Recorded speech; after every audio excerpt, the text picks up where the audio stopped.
માંગરોળના શારદા ગ્રામ પાસે આજે ગમખ્વાર અકસ્માતમાં કુલ 7 લોકો ઇજાગ્રસ્ત થયા. જૂનાગઢ જિલ્લાના માંગરોળ પંથકમાંથી આજના એક મોટા અકસ્માતના સમાચાર છે. માંગરોળના શારદા ગ્રામ પાસે બે વાહનો વચ્ચે ધડાકાભેર ટક્કર થઈ હતી, જેમાં મહારાષ્ટ્રના પ્રવાસીઓ સહિત કુલ 7 લોકો ઇજાગ્રસ્ત થયા હોવાની પ્રાથમિક માહિતી પ્રાપ્ત થયેલ આ ઘટનાના પગલે મોટી સંખ્યામાં સ્થાનિકો એકઠા થઈ ગયા હતા. તમામ ઇજાગ્રસ્ત લોકોને સારવાર અર્થે હોસ્પિટલ ખસેડવામાં આવેલ હતા.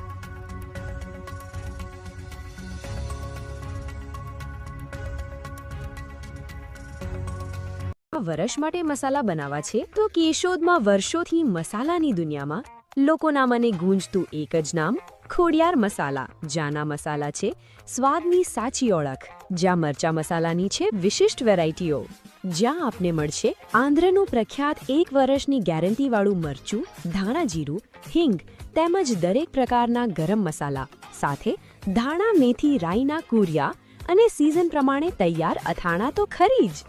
તો આજે જ અમારા સ્ટોલની મુલાકાત લો